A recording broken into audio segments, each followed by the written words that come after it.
छोटे डॉल्फिन को समुद्र की गहराई में रोशनी दिखाई देता है, लेकिन उसके पास जाने पे पता चलता है कि ये तो एक विशाल ऑक्टोपस है। वो स्नोबॉल को पकड़ लेता है और परेशान करने लगता है। स्नोबॉल मदद मांगने के लिए चिल्लाने लगता है, तभी उसकी आवाज से स्नोबॉल की माँ वहाँ आ जाती है, जिसे देख ऑक्टोपस भागकर छुप जाता है। मगर जब ये दोनों वहाँ से जाने लगते हैं तो वो ऑक्टोपस ऊपर टंगे पाइपों को उनके ऊपर गिरा देता है। दोनों उससे बचने की काफी कोशिश करते हैं, लेकिन फिर भी स्नोबॉल की माँ उस पाइप में फंस जाती है। वो अपनी परवाह किए बिना स्नोबॉल को पानी के ऊपर जाने को कहती है ताकि वो सांस ले सके। स्नोबॉल ऊपर जाने लगता है, लेकिन उसके सामने वही ऑक्टोपस आ जाता है और उसे फिर से परेशान करने लगता है। लेकिन तभी ऑक्टोपस के ऊपर एक जहाज क्रैश हो जाता है, जिससे ऑक्टोपस उसी जहाज के नीचे दब जाता है और उसी के झटके से वो पाइप भी सरक जाती है, जिसकी वजह से स्नोबॉल की माँ की जान बच जाती है। स्नोबॉल वहाँ आता है, जिसके साथ एक इंसानी बच्चा होता है। यहाँ हमें पता चलता है कि स्नोबॉल उस बच्चे को उसी जहाज के मलबे से लाया है। बच्चे को देखकर स्नोबॉल की माँ को पता चलता है कि उसे ऑक्सीजन की जरूरत है, इसलिए वो तुरंत बच्चे को लेकर पानी के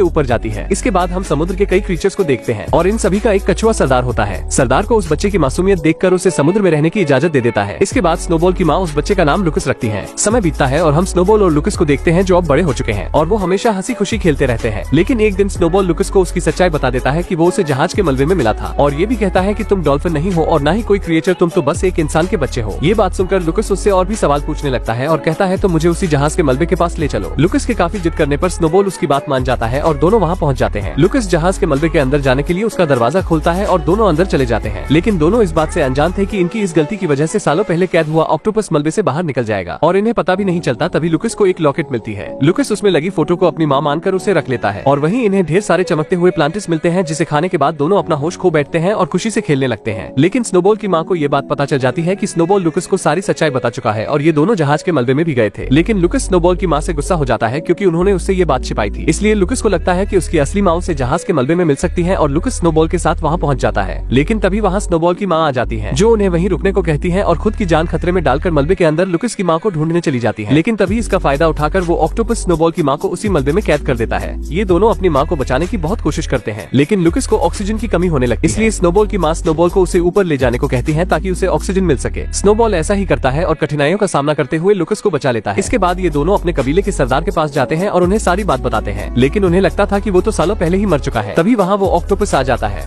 और सभी को बताता है कि मैं पहले से और भी ज्यादा ताकतवर हो चुका हूँ, क्योंकि मैंने जहाज के मलबे में पड़े कई सारे प्लांटिस को खाए थे और उस डॉल्फिन को मैंने मार दिया है। इसके बाद वो ऑक्टोपस अपने शरीर से इंक निकालकर सभी को हिप्नोटाइज कर देता है। वो स्नोबॉल और टर्टल को पकड़ लेता है। लुकस उन्हें बचाने की कोशिश करता है, लेकिन वो ऑक्टोपस उसे भी पकड़ लेता है और कहता है तुम हमें से नहीं हो और तुम्हारी जगह यहाँ नहीं बल्कि पानी के बाहर जमीन पर है, इसलिए मैं तुम्हें वहीं भेज दूंगा। तभी वहाँ से कुछ मछुआरे मछली पकड़ते हुए जा रहे थे। ऑक्टोपस हिप्नोटाइज हुए मछलियों से लुकस को उनके जाल में फंसा देता है, जिससे वो दो मछुआरों को मिलता है, जिनमें शामिल था एक बूढ़ा इंसान और कैप्टन मरवरिट। बूढ़ा आदमी मरवरिट को उस बच्चे का ख्याल रखने के लिए कहकर समुद्र में मछली पकड़ने चला जाता है। कुछ देर बाद जब लुकस की आंख खुलती है तो वो अपने आप को जमीन पर पाता है, इसलिए वो चुपके से वहाँ से समुद्र में भागने लगता है, लेकिन मरवरिट उसे देख लेता है और पकड़ लेता है। लुकस किसी भी तरह वहाँ से निकलकर समुद्र के किनारे आता है, लेकिन वो वहाँ कई सारे डॉल्फिन्स को देखता है, जो उसी कमीने ऑक्टोपस की वजह से यहाँ फंस चुके थे, जिसमें स्नोबॉल भी शामिल होता है। वो दोनों अपनी माँ के गुजर जाने के दुख से रोने लगते हैं। मरवरिट लुकस को डॉल्फिन से बात करते हुए देखकर घबरा जाता है और जब लुकस स्नोबॉल को समुद्र में ले जाने की कोशिश कर रहा था तो उसे देख मरवरिट भी लुकस के साथ स्नोबॉल की मदद करता है और दोनों स्नोबॉल को समुद्र तक छोड़ देते हैं। इसके बाद मरवरिट लुकस को वही लॉकेट दिखाकर कहता है कि मैं तुम्हारी माँ को जानता हूँ और मैं तुम्हें वहाँ लेकर जा सकता हूँ। मरवरिट की ये बातें सुनकर लुकस मान जाता है और स्नोबॉल को अकेला ही समुद्र में भेज देता है। दूसरे दिन जब लुकस सो रहा था तो मरवरिट उसे एक कमरे में बंद करके वहाँ के सबसे अमीर मछुआरे के पास जाता है और उसे बताता है कि मेरे पास एक ऐसा लड़का है जो मछलियों से बात भी कर सकता है और पानी में भी देर तक रह सकता है। ये सुनकर वहाँ के सभी मछुआरे उसका मजाक बनाने लगते हैं। अमीर मछुआरा उससे कहता है अगर ऐसी बात है तो वो पानी में सबसे तेज तैरता भी होगा और अगर तुम्हें अपनी बात को सच्चा साबित करना है तो उस बच्चे को हमारी रखी गई शी सेल हंटिंग कंपटीशन में शामिल करना होगा। मरवरिट उसकी शर्त मान जाता है। इसके बाद हम लुकस को देखते हैं, जो उस कमरे से बाहर आ चुका था। वो बाजार में अपनी माँ को ढूंढ रहा था कि तभी उसे किसी के मदद की पुकार सुनाई देती है। जब वो अंदर जाकर देखता है तो वहाँ एक मछली होती है जिसे मछुआरे कैद करके रखे थे। ये देखते ही लुकस उस मछली को लेकर भागने लगता है, लेकिन सभी बाजार के लोग उसे चोर समझकर पकड़ने लगते हैं। लुकस किसी भी तरह उसे समुद्र तक ले जाने की कोशिश करता है, लेकिन उसके सामने सभी मछुआरे उसे पकड़ने के लिए खड़े थे। लेकिन लुकस उस मछली को उनके ऊपर से समुद्र में फेंक देता है, जिससे मछली बहुत खुश होती है, लेकिन जब वो समुद्र में गिरती है तो फिर से उसी कांच के बर्तन में फंस जाती है। इसके बाद मरवरिट लुकस को मछुआरों से बचाकर अपने घर लाता है और दूसरे दिन से उसकी ट्रेनिंग शुरू कर देता है। एक दिन मरवरिट लुकस से डील करता है कि अगर तुम इस कंपटीशन को जीत गए तो मैं तुम्हारी माँ से तुम्हें मिलाऊंगा। इसी तरह कंपटीशन का दिन आ जाता है, जहाँ मछुआरों के 4 आदमी एक एक करके समुद्र में कूद जाते हैं। इसके बाद लुकस स्नोबॉल को बुलाता है और उसके साथ समुद्र के तल में सीशेल ढूंढना शुरू कर देता है। वहीं हमें समुद्र में एक और आदमी नजर आता है, जो समुद्र में स्विमिंग सूट पहनकर किसी चीज की तलाश कर रहा होता है।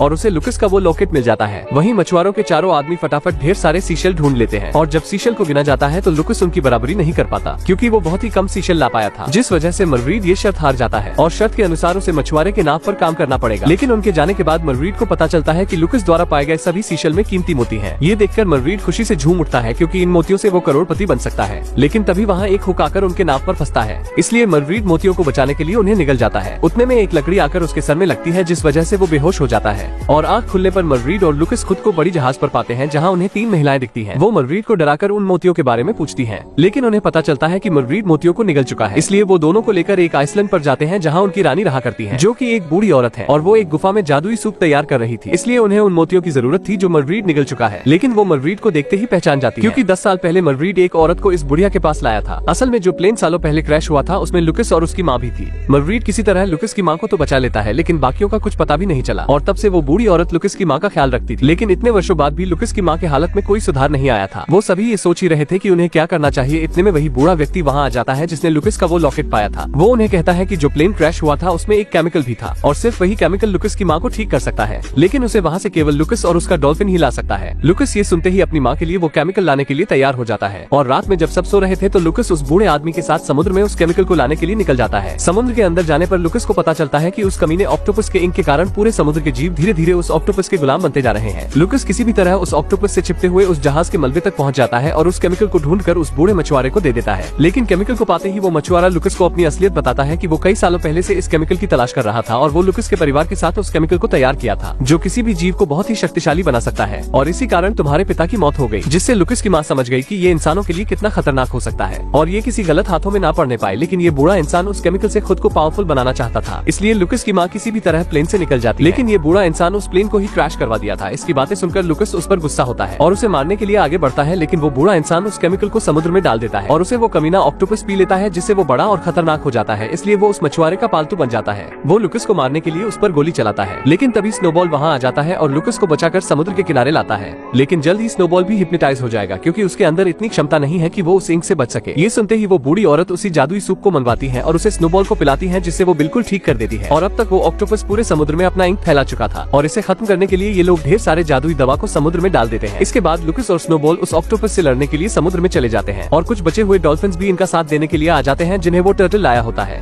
इसके बाद हम देखते हैं कि लुकस की तरफ डॉल्फिन्स थे और ऑक्टोपस की तरफ हिप्नोटाइज हुए जीव थे। दोनों लड़ने के लिए आगे बढ़ते हैं, लेकिन लुकस और स्नोबॉल उन सभी क्रीचर्स को चकमा देते हैं और उन सभी को उसी आइलैंड की ओर ले जाते हैं जहाँ उस बूढ़ी औरत ने जादुई दवा डाली थी और उस दवा को एक वेल मछली अपने पूंछ की मदद से समुद्र में मिला रही थी। ये सभी हिप्नोटाइज हुए क्रीचर्स जैसे ही उस दवा के संपर्क में आते हैं तो सभी नॉर्मल हो जाते हैं। इसके बाद कुछ मछुआरे भी मरवीड के साथ उस ऑक्टोपस का सामना करने के लिए पानी में कूद जाते हैं। स्नोबॉल और लुकस ऑक्टोपस के पास जाते हैं और एक शार्क उस ऑक्टोपस को काट लेता है, जिससे ऑक्टोपस अपना मुंह खोलता है और कुछ मछलियां मिलकर उस जादुई दवा को उसके मुंह में डालने की कोशिश करती हैं। लेकिन ऑक्टोपस उससे बच जाता है और स्नोबॉल को पकड़ लेता है। लेकिन तभी मरवीड उसके शरीर में भाला मार देता है और सभी मछुआरे मिलकर उसके ऊपर एक बड़ा जाल डाल देते हैं। लेकिन वो कमीना इंसान उस ऑक्टोपस को वो केमिकल पिला देता है, जिससे वो एक बड़ा राक्षस बन जाता है और अब वो बूढ़ा इंसान भी उस पर काबू नहीं कर पाता और वो ऑक्टोपस उस बूढ़े इंसान को ही खा जाता है और अब कोई भी उसका सामना नहीं कर सकता। इसलिए लुकस बहुत ही दुखी हो जाता है और रोने लगता है। ऑक्टोपस अब उस आइलैंड तक भी पहुंच चुका था जहां लुकस की माँ होती है। ये देखकर लुकस कहता है कि इस समुद्र की तरह मेरे आंसू भी खारे हैं। इसके बाद लुकस अपनी माँ को बचाने के लिए उस आइलैंड की ओर भागता है और उस वेल मछली के सांसों के सहारे उड़ते हुए ऑक्टोपस के मुंह में जा गिरता है, जिससे सभी लोग बहुत ही दुखी हो जाते हैं। इसके बाद स्नोबॉल पानी के अंदर जाता है जहाँ वो लुकस के साथ उसकी माँ को देखता है। लुकस की माँ लुकस को स्नोबॉल को देती है और गायब हो जाती है। स्नोबॉल लुकस को मरवीड के पास लाता है। मरवीड उसके पेट से पानी निकालने लगता है, जिससे लुकस को होश आ जाता है, जिससे सभी लोग खुश हो जाते हैं। हमें पता चलता है कि उसकी माँ पहले ही मर चुकी थी और उनकी ही आत्मा बच्चे को बचा रही थी। इसके बाद जब दोनों खेल रहे थे तो हम उसी ऑक्टोपस को देखते हैं जिसकी पूरी पावर्स जा चुकी थी और वो उतना ही छोटा हो चुका था जितना मूवी की शुरुआत में था और मूवी की यही पर ही हैप्पी एंडिंग हो जाती है। दोस्तों, यहाँ तक आ ही गए हो तो वीडियो को एक लाइक जरूर करें